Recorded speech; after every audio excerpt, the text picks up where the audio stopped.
चले पहले तो घर पे आना जाना था, बीच में पता नहीं क्यों क्या हुआ, आना ही बंद कर दिया। और अभी आपने जो बात कही कि आने वाले सरकार में हमें भी कुछ चाहिए, अरे आप साथ में रहेंगे तो देंगे ना, मेरे साथ रहेगा ही नहीं तो किसको दे दूं मैं। और पहले भी ऐसे नहीं, मेरे पिताजी ने उस वक्त भी कोशिश की थी, घनश्याम जी थे, अभी चंद्रकांत जी उस वक्त आप आते थे जरूर, राज्यसभा के मेंबर नहीं, चंद्रकांत जी रमेश जी आप आते थे जरूर, लेकिन शिवसेना में नहीं आते थे, घर जरूर आते थे।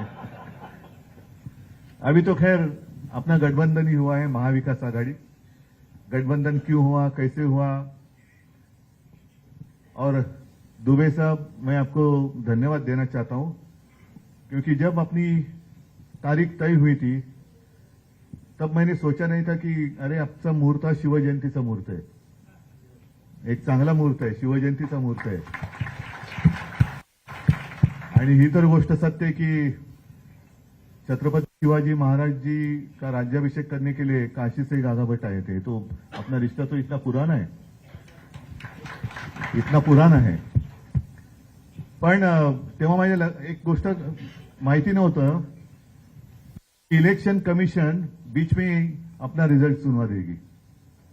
ठीक, कल उन्होंने मेरा धनुष्यबाण छीन लिया, आप खुद प्रभु रामचंद्र मेरे साथ आ गए, आप ही नहीं दिए हैं। तो ऐसे होता रहता है, ये संजोग की बात है या पता नहीं इसके पीछे क्या राज है, लेकिन होता है, कभी कभी ऐसी बातें होती है। और मैंने तो कल रास्ते पे उतरकर चुनौती दी है, जिन लोगों ने मेरा पार्टी का नाम और धनुष्यबाण छीन लिया है, उनको मैंने चुनौती दी है कि अगर आप मर्द हो, आप में हिम्मत हो है, तो आप मेरा चुराया हुआ धनुष्यबाण लेकर मेरे सामने आइए, मैं मेरी मशाल लेकर सामने आता हूं, देखेंगे क्या होता है।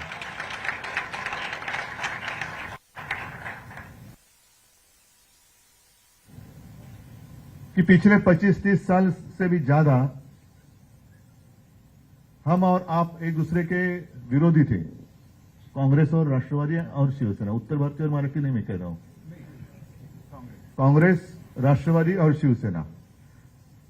तो ऐसी कौन सी बात हो गई कि हम तो हिंदू थे, आज भी मैं कहता हूं मैं हिंदू हूं, मैंने हिंदुत्व कभी छोड़ा नहीं है और ना ही छोड़ूंगा। मैंने तो भाजपा को छोड़ा है, हिंदुत्व को नहीं छोड़ा है।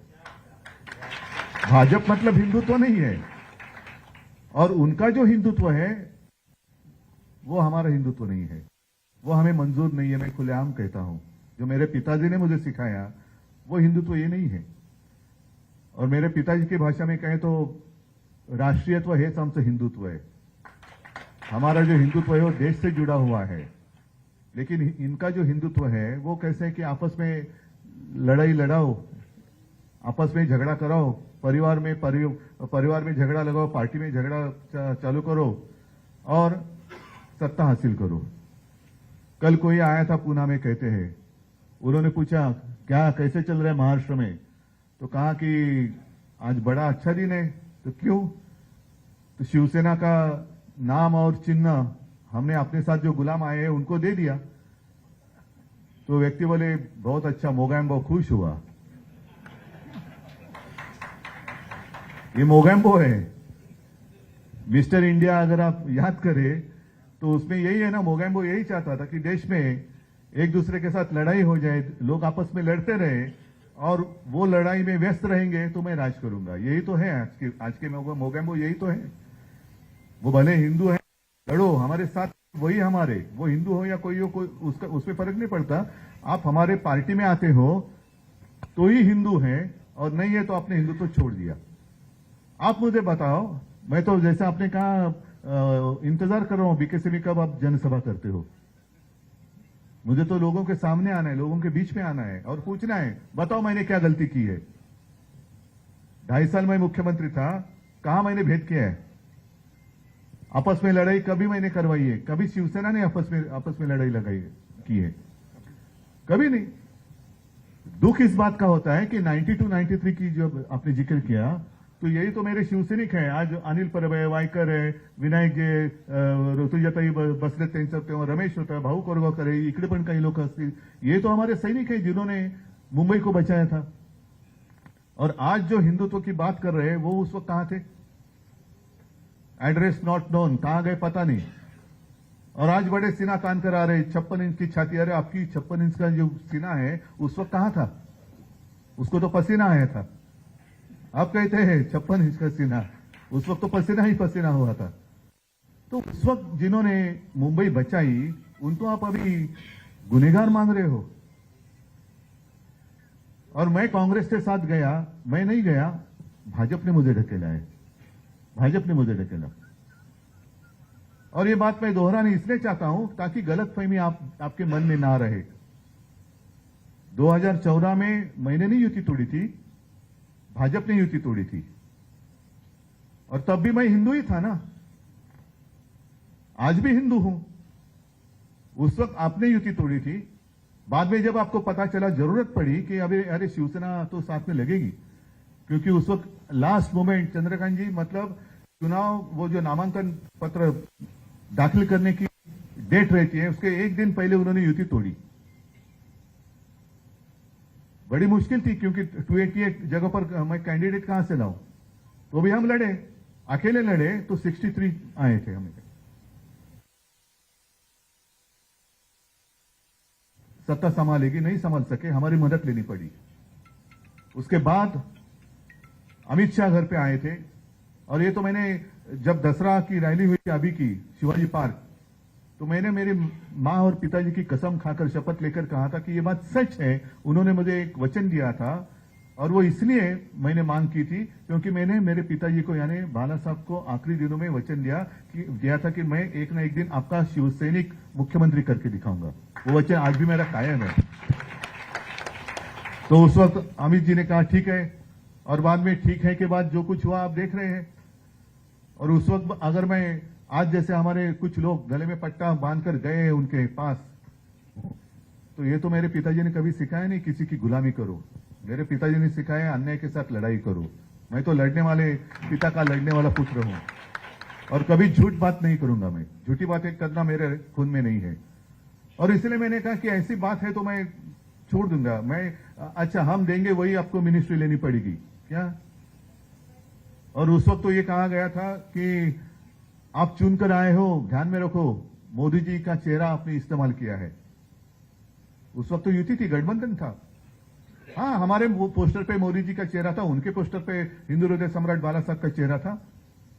और एक जमाना था ना, कल मैंने कहा कि एक जमाना जरूर था कि मीटिंग में, मोदी जी की मीटिंग में पब्लिक मोदी जी के नकाब मास्क पहनकर आते थे। लेकिन अब दिन बदली हो गए, अब मोदी जी को बाला साहब का नकाब पहनकर महाराष्ट्र में आना पड़ता है। और कैसी हरकत कर रहे हैं? क्या आपको पसंद है जो भी चल रहा है? आपको पसंद है क्या? ये प्रजातंत्र है? अरे लड़ना है तो मैदान में लड़ो ना। आपको जो कुछ कहना है कहो, हमें कुछ जो कुछ कहेंगे, और जो जनता है वो निर्णय करेगी। वो सबसे ऊपर की अदालत है, बड़ी अदालत है वो जनता। उनको फैसला करने दो, यही तो लोकतंत्र है। लेकिन इनको लोकतंत्र मंजूर नहीं। सब जो एजेंसीज है वो भेड़ियों की तरह से अपने ऊपर छोड़ते। मैं कुत्ता इसलिए नहीं कहता, कुत्ता मुझे बहुत प्यारा है, कुत्ता ईमानी रहता है, वफादार होता है। भेड़िया का मतलब मानते हो ना, लांडगा, बरोबर ना? जरा हिंदी सीख रहा हूं मैं। लांडग्याला काय म्हणतात हिंदीत, काय म्हणतात बाबा? नाही, लोमडी म्हणजे कोल्हा, सियार म्हणजे पण कोल्हाच होतो, भेड़िया म्हणजे पण थोडक्यात लांडगा कळला ना तुम्हाला? हा तो शब्द काही असू दे, तो लांडगा हा लांडगाच असतो आणि लबाड असतो। लबाड लांडगा ढोंग करते। वो पहले छोड़ना है, इनकम टैक्स को छोड़ो, इसको छोड़ो, उसको छोड़ो, सबको डराने के बाद मैं सबके साथ अकेला लड़ रहा हूं। अरे अकेला क्या, आपके भेड़िए तो सब पहले आए ना, उनके आधार पर आप लड़ रहे हैं। और एक उम्मीद थी, जरूर थी, एक सपना था, जरूर था। देश को एक मजबूत देश बनाना अपना सपना था, वो आज भी है। क्योंकि जिनको हमने एक सपना देखकर वहां बिठाया वो खुद बलवान हो गए, लेकिन देश कमजोर हो रहा है, देश कमजोर हो रहा है। मेरा कर्तव्य सिर्फ मुंबई बचाना इतना ही नहीं है, मेरा कर्तव्य महाराष्ट्र बचाना इतना ही नहीं है। मेरा कर्तव्य, मेरा मतलब हम सबका देश को बचाना है। और आज अगर हम जागेंगे नहीं, मेरे पिताजी, ये बात तो प्रमोद महाजन जी ने एक मीटिंग में कही थी, भाषण में कही थी। राजेश जी, तेव्हा तुम्ही मला वाटतं भाजपात असणार सोबत होते, बरोबर ना? कारण प्रमोदजी घरी यायचे, खूप चर्चा व्हायची, गोपीनाथजी यायचे, तो एक काळ जमाना वेगळा होता, एक खुलापन था. आज सारी चीजें शतरंज का खेल हो गई है. आज कहा अपनापन रहा ही नहीं, जो कुछ करना है वो शतरंज हो गए. आपको ये इतना, लेकिन शतरंज में भी कुछ नियम होते हैं. घोड़ा कैसा चलना चाहिए, हाथी कैसे जाना चाहिए, ऊंट कैसे जाना चाहिए, यहां तो कोई भी कैसे भी चलता है. तो प्रमोद जी ने कहा था, और ये सच है, वो जमाना था, वो सब अपने हिंदू लोग बिखरे हुए थे. और तब मेरे पिताजी ने प्रमोद जी को कहा था कि प्रमोद देख, एक ना एक दिन मैं तुझे इस देश का हिंदू बनकर वोट करते हुए दिखाऊंगा. तो प्रमोद जी ने कहा कि बाला साहब कैसे है पॉसिबल, उत्तर भारतीय अलग है, मराठी अलग है, दक्षिण भारत के अलग है, बीच में पंजाबी है, बंगाली है, तूने देख तू क्या होता है कि नहीं. देख वो दिन तो आ गया, हिंदू बनकर वोट करने लगे. अभी हिंदू उठ गए, जाग गए. अभी जागा हुआ हिंदू खतरा भी हो सकता है, तो उनके आंखों में धूल फेकी जा रही है. तुम्ही उठलात, हिंदू उठले जरूर, पण उठल्यानंतर जागे झालेला हिंदू ह्याला जर का सगळं दिसायला लागलं तर पंचायत होणार. म्हणून मग जो नींद से जाग गए हैं उनके आंखों में धूल फेंकने का काम चल रहा है. मग कुठला तरी एक मुद्दा असा फेकायचा, फिर वो जैसे चुनाव हिजाब का मुद्दा था, अब कहाँ गया हिजाब का मुद्दा. हाँ, फिर जैसे कुछ आता है तो गौवंश हत्याबंदी का मुद्दा निकालेंगे, कुछ आएगा तो मतलब हिंदुओं को ऐसे महसूस होना चाहिए कि अरे क्या हो रहा है. बीच में तो और एक मजेदार बात हुई, मुंबई में एक मोर्चा निकला था, हिंदू जन आक्रोश, हिंदू आक्रोश मोर्चा. याद है, देखा आपने न्यूज में देखा. हाँ, हिंदू आक्रोश. क्यों हिंदुओं को आक्रोश करना पड़ रहा है? दुनिया का सबसे ताकतवर आदमी, देश का प्रधानमंत्री है 8 साल से, हिंदुत्ववादी है, हिंदू है, तो भी हिंदू आक्रोश कर रहे हैं. ये कौन सा हिंदुत्व है, ये कौन सा राज है, ये कौन सा रामराज है. और कांग्रेस का जब राज था तो आपको पता है एक नारा लगाया जाता था, इस्लाम खतरे में है. अब नारा बदली हो गया, अब हिंदू खतरे में है. तो किसका राज अच्छा था? नहीं, अभी सारे मुस्लिम भाई भी साथ में आ रहे, इसलिए ऐसे नहीं कहता कि वो खतरे में आना चाहिए. आपका और हमारा कोई झगड़ा नहीं, ना उत्तर भारतीयों से है ना मुस्लिम लोगों से है. जो भी इस देश को अपना देश मानता है, अपनी मातृभूमि मानता है, और जैसे आपने कहा कि उत्तर प्रदेश तो आपकी मातृभूमि है, ये कर्मभूमि है, आपको आदर दिया है, तो इस देश के प्रति आपका एक कर्तव्य बनता है. तो यही है कि इस देश को अपनी मातृभूमि मानने वाला हर कोई वो हमारा भाई है, वो हमारा भाई है. और आते आते मुझे थोड़ी देर हो गई इसलिए क्योंकि घर में भी कुछ उत्तर भारतीय आए थे, नहीं सच्चे आए थे अलग. वो उत्तर प्रदेश से आए थे. आज के दिन, आज शाम को जा रहे, तो उन्होंने पूछा आप अगर होंगे तो हम मिलना चाहते, तो आइए. तो मैं यही उनको कह रहा था कि देखो हमारा हिंदू तो कैसा है, जो मेरे पिताजी ने हमें सिखाया. एक पिछले 3-4 सालों की बात है, आप भूल गए होंगे या आपने शायद पढ़ा भी नहीं होगा. एक अपना फौजी था कश्मीर में, वो छुट्टी लेकर घर जा रहा था परिवार को मिलने के लिए. जब आतंकवादियों को पता चला कि ये अभी छुट्टी लेकर अकेला जा रहे, बीच में उसको किडनैप किया गया, त्याचे हालहाल केले, आणि कुछ दिनों के बाद एकदम छिन्न विछिन्न झालेलं त्याचं शरीर, उसका मृतदेह कहीं पे मिल गया. वो अपना था कि नहीं था जिसने देश के लिए कुर्बानी दी है. अभी मैं अगर कहूं कि हाँ वो मेरा भाई था, तो आप बोलेंगे लेकिन आपको नाम पता है क्या है? उसका नाम था औरंगजेब. औरंगजेब होगा ना, मजहब से मुसलमान होगा, था ही, लेकिन उसने अपने देश के लिए कुर्बानी दी, भारत माता की.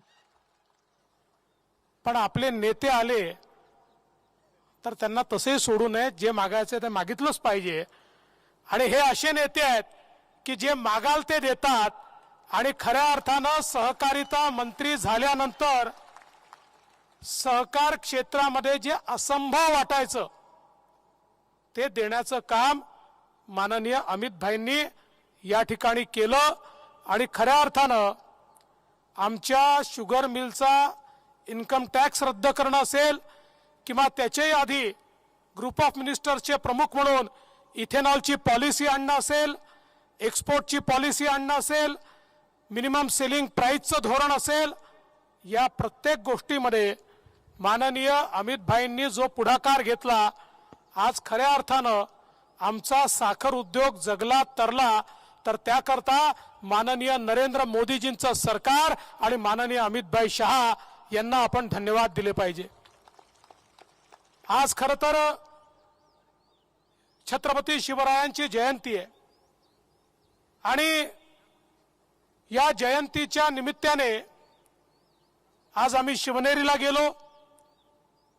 त्यानंतर अमित भाईंच्या हस्ते पुण्यामध्ये शिवसृष्टीचं लोकार्पण देखील त्या ठिकाणी झालं आणि आपण सगळे या ठिकाणी छत्रपती शिवरायांना आपलं दैवत समजतो। खऱ्या अर्थानं राज्यकारभार कसा चालवायचा याचा मूलमंत्र कोणी दिला असेल तर तो छत्रपती शिवरायांनी दिला। रयतेचं राज्य काय असतं हे छत्रपती शिवरायांनी आपल्याला शिकवलं आणि त्याच वेळी स्वाभिमानाने कसं जगलं पाहिजे हे देखील छत्रपती शिवरायांनी आपल्याला शिकवलं आणि म्हणूनच आज आपण स्वाभिमानानं जगतोय, कारण छत्रपती शिवराय होऊन गेले आणि म्हणून आज या ठिकाणी हा स्वाभिमान आपला जागृत आहे। आणि मग आज ज्यावेळी कोल्हापूरमध्ये तुमच्या समोर मी उभा आहे त्यावेळी मला आठवतं 2019 साली मंडलिक साहेब आपल्याला देखील लक्षात असेल, आम्ही प्रचाराची सुरुवात याच कोल्हापूरपासून केली होती। भाजप आणि शिवसेना युतीच्या प्रचाराची सुरुवात इथनं केली आणि 42 जागा निवडून आणल्या। एक फार मोठा विजय हा महालक्ष्मी अंबाबाईच्या आशीर्वादाने आपल्याला प्राप्त झाला। त्यानंतर विधानसभेतही विजय प्राप्त झाला, पण दुर्दैवाने आपल्याला कल्पना आहे की त्यावेळी संबंधांपेक्षा खुर्ची महत्त्वाची ठरली आणि खुर्चीच्या हव्यासापोटी काही लोकांनी 25 वर्षाची युती तोडली आणि विरोधकांसोबत जाऊन त्या ठिकाणी संसार थाटला। आणि काय म्हणाले ते म्हणाले, आम्ही याकरता गेलो की 25 वर्षात त्यांच्या मताप्रमाणे 25 वर्षात ते युतीमध्ये सडले, पण काळाची महिमा बघा, ते ज्यांच्या सोबत गेले 2.5 वर्षात ते संपले। असंघाशी संघ केला तर काय होतो, 2.5 वर्षामध्ये ते ज्यांच्या सोबत गेले त्यांनी त्यांना संपवलं आणि अक्षरशः रस्त्यावर आणून ठेवलं। आणि एकच गोष्ट लक्षात ठेवा, शिवसेना हा विचार आहे, शिवसेना ही प्रॉपर्टी नाही आहे। त्यामुळे कोणाचं घर मालमत्ता हा वारसाने कोणाला मिळू शकते, परंतु विचार हा मात्र त्या ठिकाणी जगावा लागतो आणि त्या विचाराने जगण्याचं काम एकनाथराव शिंदेंनी केलं। आणि ज्यावेळी ज्याप्रमाणे ते काल म्हणाले की धनुष्यबाण हा काँग्रेस राष्ट्रवादीकडे गिरवी ठेवला होता, त्यांनी लढाई करून भारतीय जनता पक्षासोबत सरकार स्थापन करून पुन्हा बाळासाहेबांचा धनुष्यबाण हा परत शिवसेनेकडे आणला, विचारांच्या शिवसेनेकडे आणला। आणि म्हणून मला विश्वास आहे बावनकुळेजी, तुम्ही महाविजय अभियान पुन्हा कोल्हापूरपासून सुरू केलेलं आहे आणि कोल्हापूरपासून सुरू झालं की आशीर्वाद मिळतोच, त्यामुळे महाविजय मिळणार याबद्दल माझ्या मनात कुठली शंका नाही। आज देशाचे नेते माननीय मोदीजी यांच्या नेतृत्वात ज्या प्रकारे देश विकसित होतोय, ज्या प्रकारे सामान्य माणसाच्या जीवनामध्ये परिवर्तन होत आहे, गरीब कल्याणाचा अजेंडा राबवला जातोय।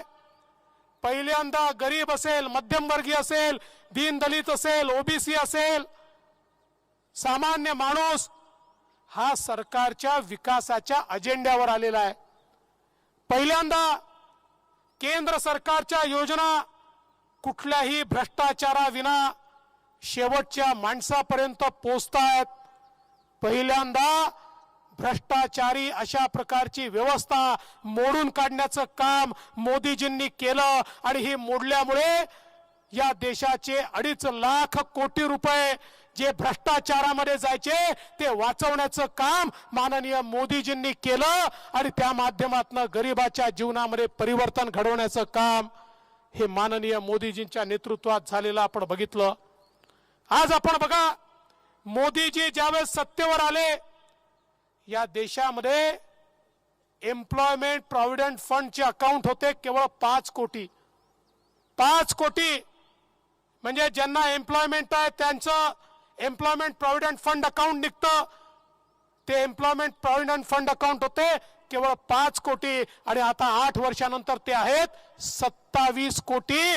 म्हणजे जवळजवळ 22 कोटी नवीन लोक हे त्या ठिकाणी रोजगार प्राप्त करून एम्प्लॉयमेंटचं अकाउंट उघडून त्या अकाउंटच्या माध्यमातून फॉर्मल इकॉनॉमीमध्ये या ठिकाणी आलेले आपण बघितले. आज कोविडच्या काळामध्ये ज्या प्रकारे कोविडचा मुकाबला मोदीजींच्या नेतृत्वात आपल्या देशाने केला, आज जग देखील आश्चर्य करताय. जगाला वाटत होतं कोट्यावधी लोक मरून जातील, त्यांना या ठिकाणी लस देता येणार नाही, पण काश्मीर ते कन्याकुमारी आणि गुजरात ते अंदमान या ठिकाणी एकाच दिवशी एकाच वेळी सगळ्या भागामध्ये लस देऊन तो और अच्छी लीड से आएगा. अरुण खान आहे, त्याच अलीकडच्या पलीकडचा आहे, इकडचा तिकडचा, तर दिलेच होतं ना सगळ्यांनी सोबत.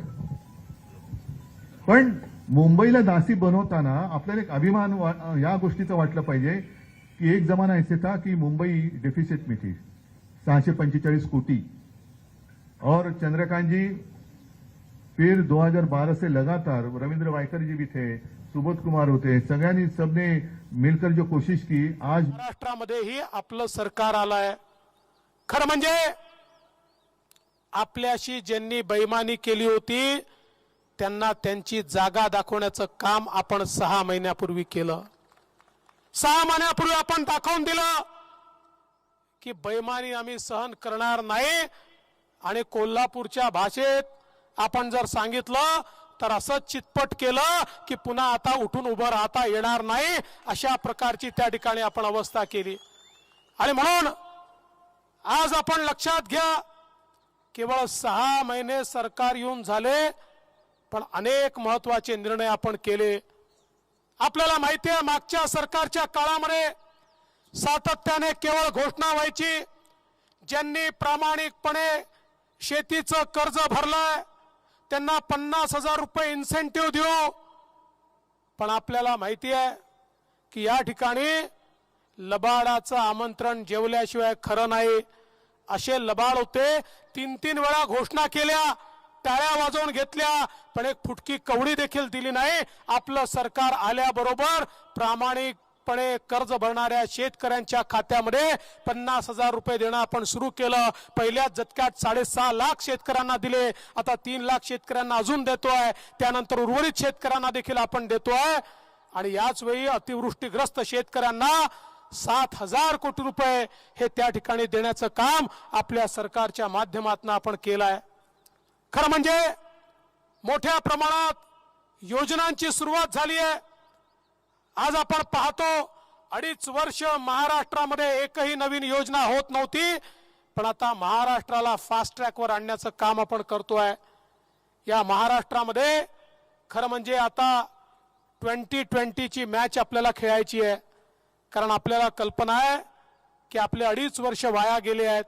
2.5 वर्षात 5 वर्षाचं काम आपल्याला करायचं आहे.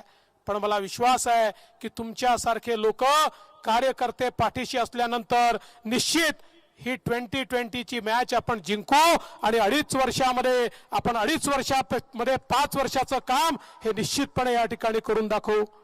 तुम्ही बघा, आपण निवडून आल्याबरोबर पहिल्यांदा काय केलं असेल तर या ठिकाणी वर्ल्ड बँकेसोबत चर्चा केली आणि वर्ल्ड बँकेला सांगितलं सातत्याने आमच्या सांगलीमध्ये कोल्हापूरमध्ये पूर येतो, पुरामुळे इथली अवस्था वाईट होते.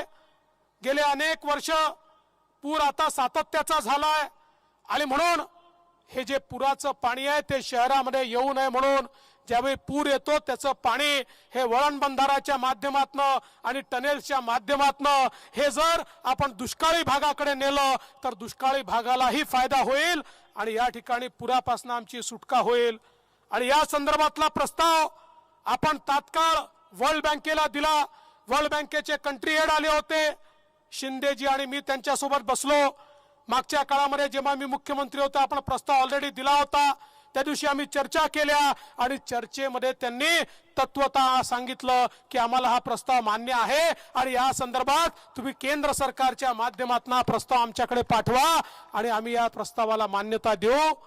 लवकरच हा प्रस्ताव केंद्र सरकारकडे आम्ही पाठवतो आहोत। परिपूर्ण प्रस्ताव संजय राऊतांनी चाटू असं केले सर कॅवेट दाखल केले त्याच्यावरती कॅवेट दाखल केले निश्चितपणे आमच्या कोल्हापूरला आणि सांगलीला काढू शकू। खरं म्हणजे अनेक गोष्टी या ठिकाणी सांगण्यासारख्या आहेत, पण माननीय अमित भाईंना जायचंही आहे आणि त्यांना आपल्याला ऐकायचंही आहे। मी आपल्याला एवढीच विनंती करण्याकरता आलोय। महाविजय अभियान हातामध्ये घेतलाय, महासंपर्क अभियान देखील हातामध्ये घेतलाय। संपर्क आणि संवादाचं आपलं अभियान आहे। संपर्क आणि संवाद हीच खऱ्या अर्थानं यशाची गुरुकिल्ली आहे। मी नेहमी असं म्हणतो की भारतीय जनता पक्षाच्या कार्यकर्त्यांमधलं कार्यकर्ता पण जिवंत आहे, म्हणून भारतीय जनता पार्टी प्रगती करतो। जेव्हा हे कार्यकर्ता पण मरेल आणि आपण केवळ नेते हो तेव्हा आपली प्रगती थांबेल। पण मला या गोष्टीचा आनंद आहे की आपल्यामधलं कार्यकर्ता पण जिवंत आहे आणि प्रत्येक कार्यकर्त्याची आज ही आवश्यकता आहे की हा जो संवादाचा कार्यक्रम आहे हा कार्यक्रम हातामध्ये घेऊन आपल्याला जनतेपर्यंत जायचं आहे। माननीय मोदीजींनी केलेली कामं, राज्य सरकारने केलेली कामं सांगायची आहेत। धन्यवाद मोदीजी सारखा कार्यक्रम की ज्याच्यामध्ये 80 लाख लोक मोदीजींना धन्यवाद मानणारी पोस्टकार्ड देतात। 2 कोटी लोकांकडनं आपल्याला ती पोस्टकार्ड घ्यायची आहेत। या ठिकाणी युवा वॉरियर सारखा आपला कार्यक्रम की ज्याच्यामध्ये 18 ते 25 वयोगटातले युवा वॉरियर आपल्याला तयार करायचे आहेत की जे या नवमतदारांना आकर्षित करतील। आणि त्याचसोबत आता आपल्याला कल्पना आहे की पुढची लढाई जशी जमिनीवर आहे तशीच ती लढाई डिजिटलही आहे, ती सोशल मीडियावर देखील आहे। या दोन्ही लढाईमध्ये आपले सैनिक म्हणून जे युवा वॉरियर काम करतील त्यांच्याही करता संघटन उभं करण्याचं काम हे आपल्याला करायचं आहे। आणि म्हणून या सगळ्या गोष्टी करता कोल्हापूर जिल्ह्याने सज्ज व्हावं। मागच्या काळामध्ये लोकसभेत तर यश मिळालं, पण विधानसभेमध्ये काही ठिकाणी आपण मागे पुढे झालो आणि त्यामुळे योग्य ते यश आपल्याला मिळू शकलं नाही। आता माझी विनंती आहे, जसं 100% यश लोकसभेत मागच्या वेळेस मिळालं होतं, याही वेळेस लोकसभेत 100% यश मिळेल आणि विधानसभेतही 100% यश मिळालंच पाहिजे। ही जबाबदारी मंचावरच्या सगळ्यांची आहे। लोकसभेमध्ये विधानसभेच्या सगळ्या लोकांनी यश आणायचं आहे आणि लोकसभावाल्यांनी विधानसभावाल्यांचं यश आणायचं आहे। सगळ्यांनी एकत्रितपणे काम करायचं आहे। शिवसेना भाजप आपण एकत्रितपणे जर लढाईला उतरलो तर मला विश्वास आहे की कोल्हापूर जिल्हा हा भारतीय जनता पार्टी आणि शिवसेनेचा जिल्हा असेल आणि या ठिकाणी भगवाच आपल्याला फेरताना आपल्याला दिसेल। त्याकरता मी आपल्या सर्वांना शुभेच्छा देतो आणि माझं बोलणं संपवतो। धन्यवाद। जय हिंद, जय महाराष्ट्र। तो सुख में और दुख में हम साथ एक दूसरे के साथ रहे। आणि दुबेजी तुम्ही जे सांगितलं आता कोणी तुम्ही बोललात ना, पवार साहब यहाँ बैठे थे और उन्होंने दुबे जी ने कहा कि उम्र का कोई ये नहीं है, और ये सच है। मेरे पिताजी कहा करते थे कि उम्र किसी के हाथ में नहीं है। माणूस वयाने मोठा होतो, पण तो वयाने मोठा झाला तरी मनाने खचला की तो वृद्ध होतो। तो आज भी दुबे साहब तो यंग है काम करने की हिम्मत है, एक जिद्द आहे आणि आमचं आता चांगलं जुळलंय महाविकास आघाडीचं। त्याच्यामुळे पवार साहब सांगतो इनको भी कुछ जिम्मेदारी दे दो। वैसे कुछ ऐसे नहीं कि वो अपनी जिम्मेदारी लेकर, अभी ये तो सारी मीटिंग उन्होंने ही तो की, मैंने नहीं कुछ उनको कहा था। तो वो ऐसे नहीं कि जिम्मेदारी नहीं तो मैं क्या करूं। तो वो बोले आप जिम्मेदारी दे दो या नहीं दे दो, मैं तो मेरा कर्तव्य करते रहूंगा। तो ऐसे लोग साथ में आएंगे और इसलिए मैंने कहा ना, तो सिर्फ शिवसेना की ये लड़ाई नहीं है, हर एक भारतीय नागरिक की लढाई आहे. इस देश में प्रजातंत्र लोकशाही जिवंत राहणार की नाही हे आता ठरवण्याची वेळ आलेली आहे आणि त्याच्यासाठी हम सब एक साथ मिलकर आगे जाएंगे. तो किसकी हिम्मत है अपने देश को गुलाम बनाने की? मैं मेरे देश को, मेरी भारत माता को किसका गुलाम नहीं होने दूंगा. बस यही शपथ ले लो और आगे चलो. एक ही शपथ ले लो. तो मैं मानता हूं कि अभी पिछले रविवार भी मैं आया था आपके यहाँ, गोरेगांव में आया था. आज यहाँ पता नहीं अगला रविवार कहाँ है या कहाँ है, लेकिन ये तो अभी ये शुरुआत तो हुई है, उसको आगे हम और लेके जाएंगे. अभी ठाणा में अभी मतलब आगे ठाणा में जाना. हाँ, ठाणा और मुंबई. तुम्ही जिकडे म्हणाल तिकडे मी येतो. भाईंदर अरे तू मी असं पण पहिले भाई अंदर आ जा. तर हे आपलं एक नातं आहे आणि मला खरंच आनंद आहे की इकडे मी एक हिंदी बोलायची प्रॅक्टिस थोडीशी वाढवतोय. पण मला असं जर जेव्हा म्हणतो की तुमच्यापैकी काही जण अतिशय शुद्ध मराठी बोलतात, आता एवढं सगळेजण आपण मिळून मिसळून गेल्यानंतर, एवढे आपण एकत्र आल्यानंतर मग निवडणुकीत वेगळं का राहायचं? इलेक्शन में, चुनाव के दरमियान आप उत्तर भारतीय होते हैं, मैं महाराष्ट्रीय मराठी होता हूं. क्यों? आता सगळे आपण आहोत ना. जसं मी हिंदुत्वाची हे सांगितलं तुम्हाला काय आहे, भाषा सांगितली, आणखीन सगळ्या गोष्टी सांगितल्या. तर आपण आता काल अमित शाह आए थे, उन्होंने कहा कि दूध का दूध पानी का पानी हो गया. अब तक तो सुप्रीम कोर्ट का फैसला बाकी है और दूध का दूध पानी का पानी हुआ नहीं है. आपने तो दूध में नमक डाला है,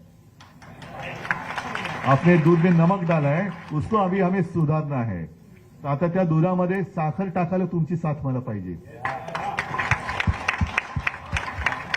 आणि एकदा का आपली एकजूट झाली की मग ती अशी मजबूत असेल की ती कोणी किती तुडू म्हटली तरी तुटायची नाही. आता गलतफहमी होऊ देऊ नका. तरी काय असलं तर आपण संपर्कात आहोत आणि का जयकारा लगाएंगे. बोले भारत माता की. अरे क्या आवाज हुई भाई, कोल्हापुर में ऐसी आवाज नहीं चलती.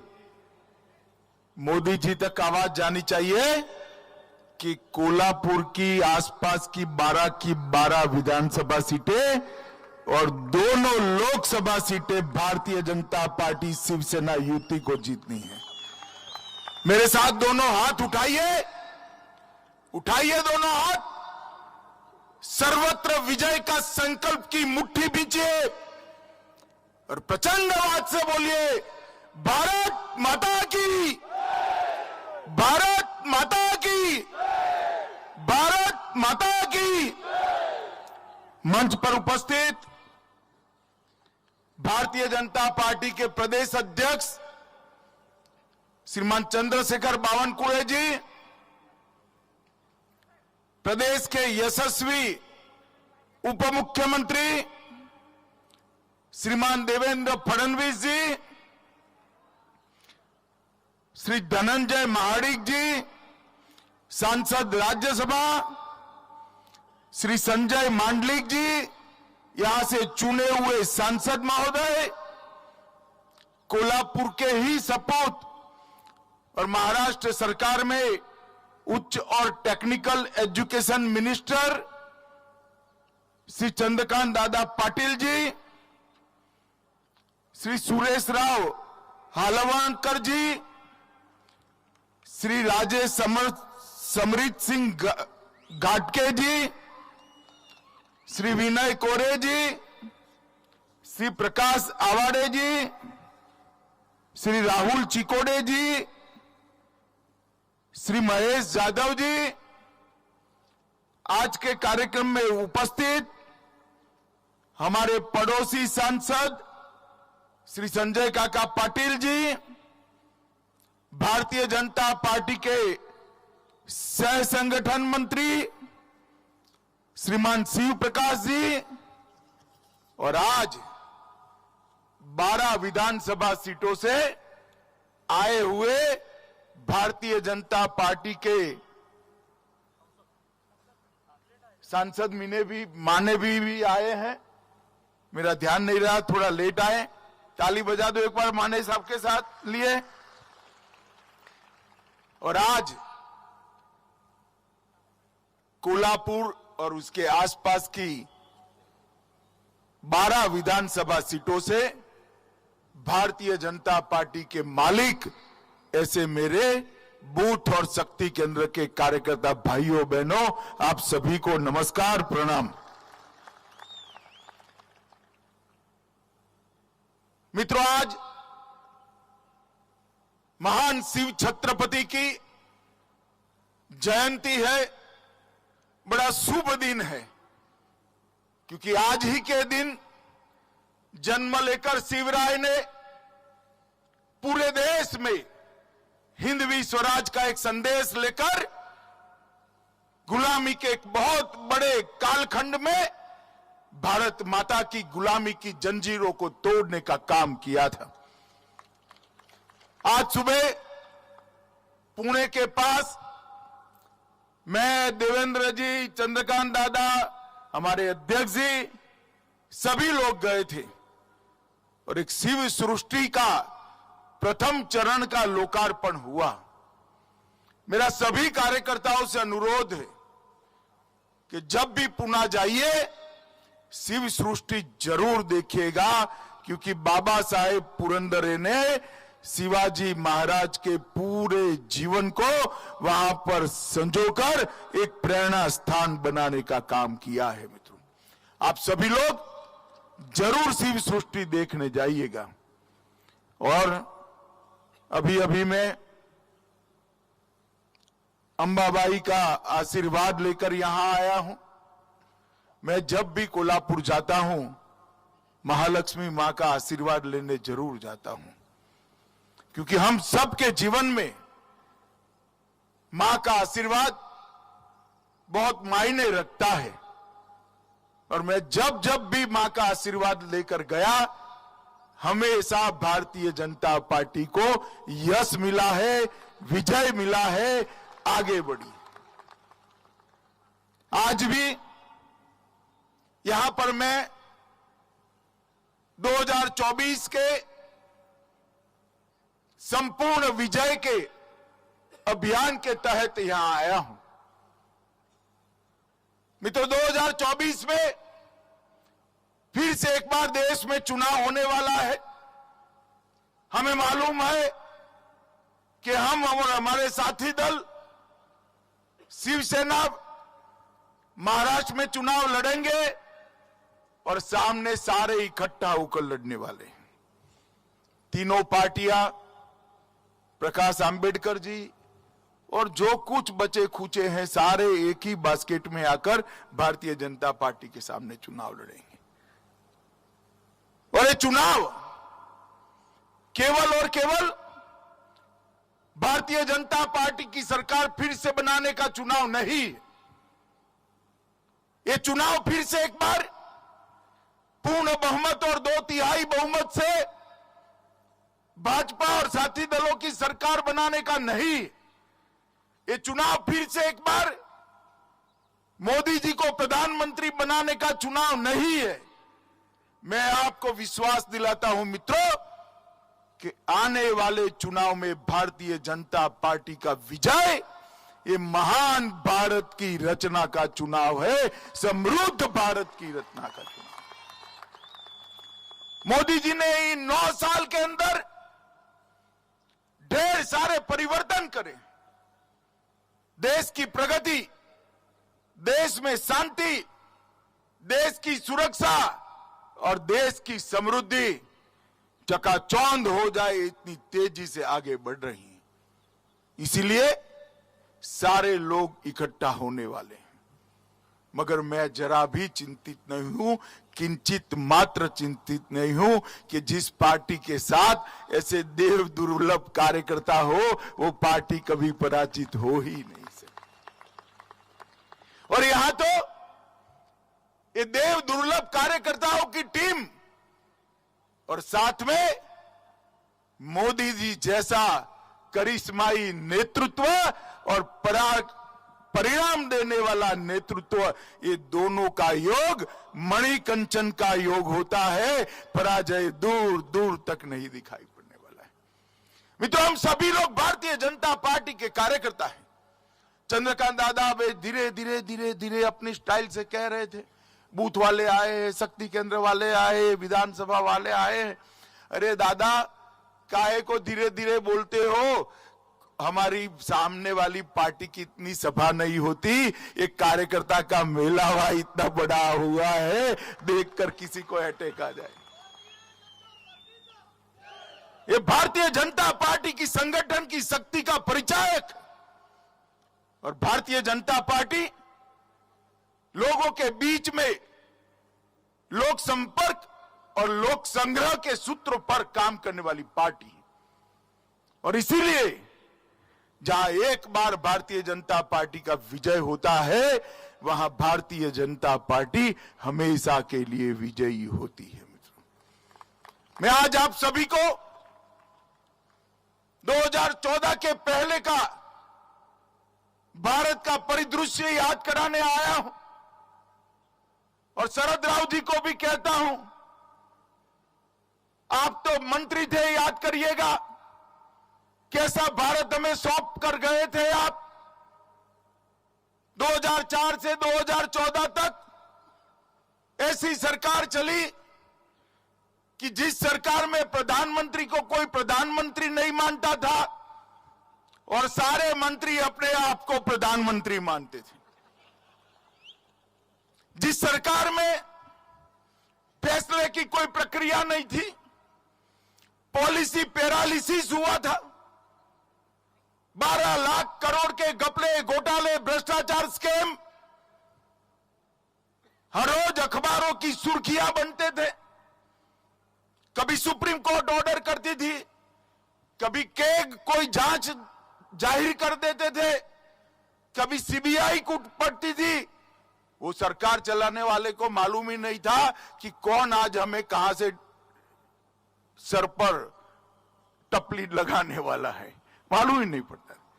12 लाख करोड़ के घपले, घोटाले, भ्रष्टाचार हुए।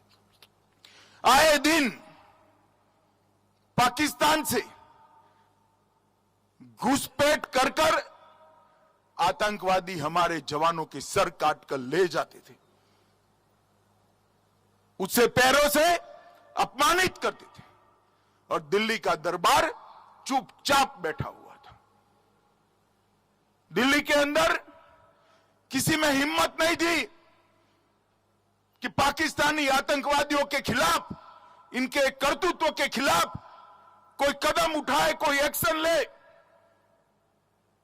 और प्रजा भी निश्वास के साथ सारी प्रक्रिया को मुख दर्शक बनकर देख रही थी। देश की आंतरिक सुरक्षा कोई ठोर ठिकाना नहीं था। उत्तर पूर्व में ध्वजवंदन नहीं करने देते थे। नक्सलाइट क्षेत्रों में स्कूलें बंद करा दी, कलेक्टर की ऑफिस को ताले लगा दिए। कश्मीर के अंदर आए दिन बंद, हड़ताल, बम धमाके, बम विस्फोट, सारे थिएटर बंद, सारे कल कारखाने बंद। एक प्रकार से देश के अंदर अव्यवस्था अपने चरम पर थी, और दुनिया में भी देश की साख नीचे नीचे नीचे गई थी। और उस वक्त 2013 में भारतीय जनता पार्टी ने तय किया कि हम अगला चुनाव उस वक्त के गुजरात के मुख्यमंत्री श्री नरेंद्र मोदी के नेतृत्व में लड़ेंगे, और वो हमारे प्रधानमंत्री पद के प्रत्याशी हैं। देखते देखते देखते आक्रोशित युवाओं की भीड़, आक्रोशित युवाओं की भीड़ एक बहुत बड़े बवंडर में बदल गई, और सब लोग मोदी जी के पीछे लग गए। और 2014 का जो परिणाम आया, वो परिणाम मित्रों ऐतिहासिक परिणाम था। आजादी के बाद पहली बार किसी गैर कांग्रेसी दल ने पूर्ण बहुमत की सरकार बनाई। आजादी के बाद पहली बार भारतीय जनता पार्टी ने अपने बूते पर पूर्ण बहुमत की सरकार बनाई और नरेंद्र भाई इस देश के प्रधानमंत्री बने। मित्रों, और ये 2024 से 2023 का कालखंड हम सब ने देखा है। 2014 में जब प्रधानमंत्री जी को एनडीए पार्लियामेंट्री पार्टी का नेता चुनने की प्रक्रिया थी, मैं सेंट्रल हॉल में बैठा था, मैं भारतीय जनता पार्टी का महासचिव था। वहां पर मोदी जी ने भाषण किया कि मेरी सरकार दलितों की सरकार है, मेरी सरकार गरीबों की, पिछड़ों की, आदिवासियों की और किसानों की सरकार है। और आज पीछे मुड़कर देखते हैं तो वो कोरा भाषण नहीं था, मोदी जी ने कर कर दिखाया है। मित्रों, ये कर कर दिखाया है। ये 9 साल के अंदर 10 करोड़ से ज्यादा गरीब माताओं के घर में गैस का सिलेंडर देने का काम हमारे नेता और देश के प्रधानमंत्री नरेंद्र मोदी जी ने किया है। जो गरीब महिला कभी कल्पना नहीं कर सकती थी कि मेरी झोंपड़ी धुएं से मुक्त हो जाएगी, मेरे घर में भी सिलेंडर आएगा। कंडे और टहनियां जला जला कर टीबी कर लेती थी, वो आंख की ज्योति चली जाती थी, वो मां के घर में आज गैस का सिलेंडर पहुंच गया है। 70 साल के बाद आज इसके चेहरे पर मुस्कान है और अपने घर के अंदर धुएं मुक्त वातावरण में खुली सांस ले रही है। 11 करोड़ माताओं को घर के अंदर शौचालय देने का काम, एक भगीरथ काम नरेंद्र मोदी जी ने किया और 11 करोड़ परिवारों की माताओं बहनों को सम्मान देने का काम इस देश के प्रधानमंत्री जी ने किया है। मित्रों, हम कल्पना कर सकते हैं घर में शौचालय न हो, टॉयलेट न हो तो माताओं बहनों की स्थिति क्या होती। आजादी के 70 साल के बाद इस देश के 11 करोड़ घर में शौचालय टॉयलेट नहीं थे। हर घर में बिजली पहुंचाई, 3 करोड़ से ज्यादा घर बनाए, 80 करोड़ लोगों को 5 लाख से ज्यादा पूरा स्वास्थ्य का खर्चा फ्री ऑफ कॉस्ट कर दिया। और कोरोना का समय आया, सबको लगता था जिनके पास पैसे हैं वो तो बच जाएंगे, टीका आएगा तो भी गरीब कैसे लगाएगा, उसका नंबर कब लगेगा। और भारतीय टीके बने, विश्व में सबसे प्रथम टीके बनाने वाला देशों में से हमारा देश भी था। और देखते देखते देखते फ्री ऑफ कॉस्ट 130 करोड़ लोगों को टीका लगाने का काम नरेंद्र मोदी जी ने समाप्त कर दिया। कौन गरीब, कौन धनवान, कौन युवा, कौन महिला, कौन वृद्ध, कौन किशोर, सभी लोगों को टीके लगाए। अब जो कोरोना का कालखंड आया, लॉकडाउन हुआ, 80 करोड़ लोगों को, देश के 80 करोड़ लोगों को उस दिन से आज तक प्रति व्यक्ति प्रति माह 5 किलो अनाज मुफ्त में देने का काम ये भारतीय जनता पार्टी की सरकार करती है। हर किसान के बैंक अकाउंट में सालाना 6,000 रुपया डालने का काम किया। धान और गेहूं की खरीदी लगभग 2.25 गुना हो गई। बंद पड़ी हुई गन्ना मिलों को अभी के बजट में 10,000 करोड़ का टैक्स का राहत रिट्रोस्पेक्टिव इफेक्ट से देने का, पाश्चात्य असर से देने का काम देश के प्रधानमंत्री जी ने किया। किसानों के लिए ढेर सारी योजना लेकर आए। तो मोदी जी ने जो कहा था कि मेरी सरकार गरीबों की सरकार है, दलितों की सरकार है, आदिवासियों की सरकार है, पिछड़ों की सरकार है, किसान की सरकार है, उसकी उन्होंने परिपूर्ति कर दी। मित्रों, सुरक्षा के मामले में मोदी जी ने आजादी के बाद पहली बार देश की रक्षा नीति सुनिश्चित की। पहले रक्षा नीति विदेश नीति से प्रभावित होती थी। मोदी जी ने कर दिया स्पष्ट कि हमें दुनिया के हर देश के साथ अच्छे संबंध चाहिए, पड़ोसियों के साथ भी चाहिए, मगर हमारी सीमाओं के साथ, हमारे जवानों के साथ कोई छेड़खानी करेगा तो उसको मुंह की खानी पड़ेगी, वो सुनिश्चित कर दिया। पाकिस्तान को आदत पड़ी थी हर रोज यहां आकर कुछ न कुछ हरकत करने की। उरी और पुलवामा में हमला कर दिया, हमारे जवानों को जिंदा जला दिया, गोलियों से भून दिया। सब लोग सहम कर रह गए। अब क्या होगा, क्या हो सकता है? युद्ध तो कर नहीं सकते, क्या होगा? सब देखते ही रह गए।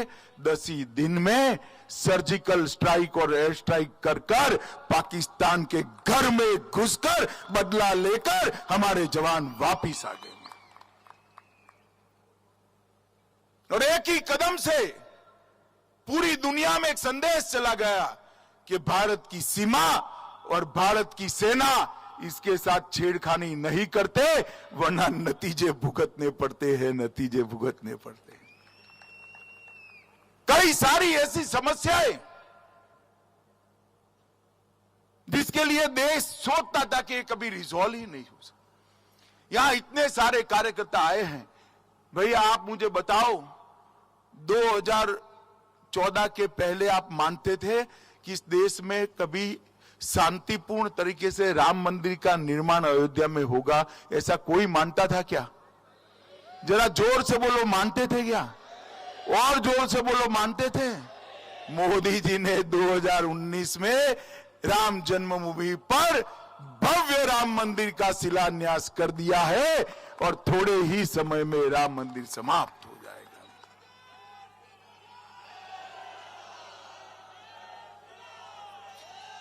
और खाली राम मंदिर नहीं, औरंगजेब ने तोड़ा हुआ काशी विश्वनाथ का कॉरिडोर नया बना, उज्जैन में महाकाल का कॉरिडोर बना, गुजरात में शक्तिपीठ को फिर से पुनर्जीवित किया गया, सोमनाथ का मंदिर भी सोने का बन रहा है, बद्री धाम और केदार धाम का पुनरुद्धार हुआ। हमारे सारे आस्था केंद्रों को गर्व के साथ महिमा मंडित करने का काम नरेंद्र मोदी जी के नेतृत्व में हुआ है। और मोदी जी ने सिद्ध कर दिया कि सांस्कृतिक विरासत को संभालना और आधुनिक भारत बनाना दोनों साथ में हो सकता है। इसके बीच में कोई विरोधाभास नहीं है। मित्रों, मुझे बताओ, आप कभी लोग सोचते थे कि ट्रिपल तलाक इस देश में खत्म हो जाएगा?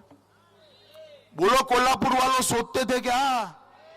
मोदी जी ने एक ही झटके में ट्रिपल तलाक को समाप्त कर कर मुस्लिम महिलाओं को अपना अधिकार देने का काम किया है। मित्रों, अधिकार। आज भारतीय जनता पार्टी की सरकार है, कॉमन सिविल कोड की दिशा में आगे बढ़ गई। और आप कभी सोचते थे क्या? नारा तो हम कभी सभी लोग लगाते थे, छोटे से तख्ते लगाते थे, जहां हुए बलिदान मुखर्जी वो कश्मीर हमारा है। एक देश में दो निशान, दो प्रधान, दो विधान नहीं चलेंगे।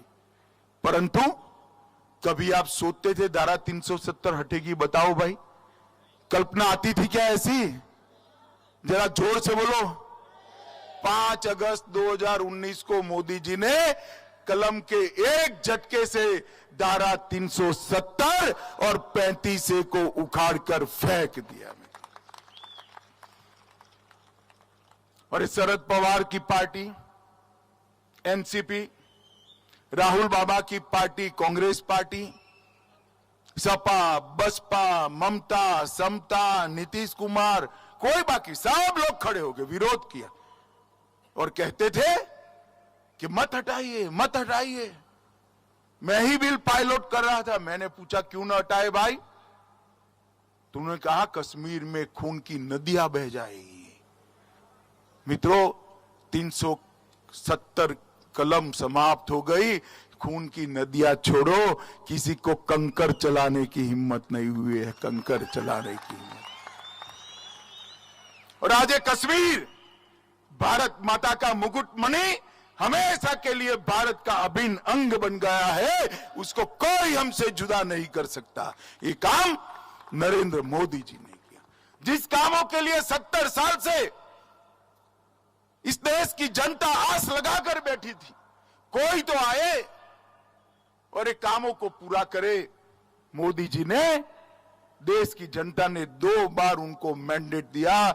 मोदी जी ने सारे काम, 70 साल के काम 5 साल के अंदर समाप्त कर दिए। मित्रों, इस देश को दुनिया में उत्पादन का हब बनाने का काम किया। कृषि का विकास तो करना ही है, अर्थतंत्र को आगे बढ़ाना है, तो दुनिया भर की कंपनियों को भारत में उत्पादन करने के लिए प्रेरित करनी है। मेक इन इंडिया की पॉलिसी लाए, अनेक प्रकार की नीतियों का निर्धारण किया। अंतरिक्ष के क्षेत्र में, ड्रोन के क्षेत्र में स्टार्टअप की पॉलिसी, मैन्युफैक्चरिंग हब की पॉलिसी, कई प्रकार की पीएलआई स्कीम लाए, कई राज्यों में डिफेंस कॉरिडोर बनाए, और देखते देखते देखते भारत आज दुनिया में सबसे लोकप्रिय उत्पादन का हब बना है। दुनिया की सारी कंपनियां आज भारत में उत्पादन करने के लिए लालायित खड़ी है। और इसका परिणाम क्या हुआ? 2004 में अटल जी देश के अर्थतंत्र को 11वें नंबर पर छोड़कर गए थे, और अर्थशास्त्री प्रधानमंत्री मनमोहन सिंह 11 से 1 कदम आगे नहीं बढ़ पाए। 10 साल तक 11 का 11 किया, और एक बार तो कांग्रेस के प्रवक्ता ने बहुत बड़ी उपलब्धि बताई कि हमने हमारी रैंकिंग को नीचे नहीं जाने दिया। बहुत बड़ी, कितनी बड़ी उपलब्धि उन्होंने बताई। मोदी जी ने 9 साल में हमारे अर्थतंत्र को 11वें नंबर से 5वें नंबर पर पहुंचाने का काम कर दिया। इतनी बड़ी छलांग कभी नहीं लगी, और ये सिद्ध हो गया कि भारतीय जनता पार्टी आती है तो अर्थतंत्र आगे बढ़ता है, और कांग्रेस और उसके साथी आते हैं तो अर्थतंत्र में स्थगितता आ जाती है। 9 साल से सरकार चला रहे हैं। 12 लाख करोड़ के घपले घोटाले करने वाली ये कांग्रेस पार्टी और उनके साथी शरद राव समेत सभी, कोई हम पर आज तक 1 पैसे का भ्रष्टाचार का आरोप नहीं कर पाया। हमने प्रामाणिकता के साथ सरकार, किसी की हिम्मत नहीं, विपक्ष की भी नहीं, मोदी जी पर भ्रष्टाचार का आरोप लगाए। और जहां तक महाराष्ट्र का सवाल है, महाराष्ट्र के अंदर एक कोल्हापुर लोकसभा बैठक और इसके साथ वाली बैठक दोनों हमने चिन्हित बैठकों में चिन्हित की है। इसको फिर से जीतना है और यहां मजबूत गढ़ एनडीए का बनाना है। और अब तो सारे व्यवधान दूर हो गए हैं। 19 को देवेंद्र जी के नेतृत्व में हम चुनाव लड़े थे या नहीं लड़े थे भाई? जरा जोर से बोलो, लड़े थे या नहीं लड़े थे? बड़ी फोटो मोदी जी की लगाई थी या नहीं लगाई थी? छोटी फोटो उद्धव जी की थी या नहीं थी? कई बार बोले कि नहीं बोले देवेंद्र के नेतृत्व में चुनाव लड़ रहे हैं। मैंने भी हर जगह पे कहा, मोदी जी ने भी हर जगह पे कहा, और चुनाव के नतीजे आए, मुंह में पानी छूटा, सारे सिद्धांतों को तरबतर कर कर शरद राव की शरण में जाकर बैठ गए और उन्होंने कहा हमें मुख्यमंत्री बनाओ। पार्टी किसकी बड़ी बनी थी भाई? जोर से बोलो, किसकी बनी थी? कौन बनना चाहिए? अरे हमें सत्ता का लोभ नहीं है। सत्ता के लिए हमने सिद्धांतों की बलि नहीं चढ़ाई है। हिंदू हृदय सम्राट बाला साहब ठाकरे की पार्टी आज शरद पवार के चरणों में बैठ गई थी और आज समय ने करवट ली है। शिवसेना असली बनकर धनुष बाण के साथ भारतीय जनता पार्टी के साथ खड़ी। और मैं फिर से कहता हूं, हमें सत्ता का मोह नहीं है, हमारे मन में महाराष्ट्र का हित सर्वोपरि, और आज भी एकनाथ शिंदे जी को मुख्यमंत्री बनाने का काम केवल और केवल भारतीय जनता पार्टी के हमारे ज्यादा विधायकों ने किया है, और आज उनको सबक सिखाने का काम भी हुआ है। मगर महाराष्ट्र के अंदर जब चुनाव है तब हमारी अपेक्षा महाराष्ट्र के अंदर बहुमत की नहीं है, बहुमत नहीं प्राप्त करना है। गत चुनाव में भी 48 में से 42 सीटें जीते थे, मगर हमें इससे संतुष्टि नहीं है। इस बार बहुमत नहीं चाहिए, संपूर्ण विजय चाहिए। 48 की 48 लोकसभा सीटें भारतीय जनता पार्टी की झोली में डाली, मोदी जी के झोली में डाली, और शिवसेना भाजपा युति फिर से एक बार ये सिद्ध कर ले कि कुटिल बुद्धि से राजनीति को और सत्ता को कुछ क्षण के लिए तो हथिया सकते हो, मगर रण मैदान में जब आने का समय आता है तब तो साहस, शौर्य और परिणाम ही काम आता है, जो आपके पास नहीं है, भारतीय जनता पार्टी के कार्यकर्ताओं के पास है। मित्रों, मोदी जी के नेतृत्व में महान भारत की रचना करनी है, समृद्ध भारत की रचना करनी है, और देश की जब शताब्दी हो 2047 में, तब दुनिया में हर क्षेत्र के अंदर भारत सर्वप्रथम हो, इस प्रकार के भारत की नींव डालने का काम करना है। इसलिए एक और बार पराक्रम की पराकाष्ठा और पुरुषार्थ कर कर महाराष्ट्र के अंदर संपूर्ण विजय प्राप्त करनी है। 48 की 48 सीटें मोदी जी की झोली में डालनी है। सेना भाजपा युति फिर से एक बार पूरे महाराष्ट्र पर वर्चस्व प्रस्थापित करे, ये बहुत जरूरी है। मुझे बताइए माताओं, भाइयों, बहनों, सभी कार्यकर्ता इसके लिए तैयार है क्या? अरे सुनाई नहीं पड़ता, तैयार है क्या? संपूर्ण विजय के लिए तैयार है क्या? 48 की 48 सीटें मोदी जी की झोली में डालेंगे, मोदी जी को फिर से प्रधानमंत्री बनाएंगे, 2/3 बहुमत से भाजपा सरकार बनाएंगे। जिन्होंने धोखा दिया है उनको सबक सिखाएंगे। तो मेरे साथ दोनों हाथ उठाइए, उठाइए दोनों हाथ।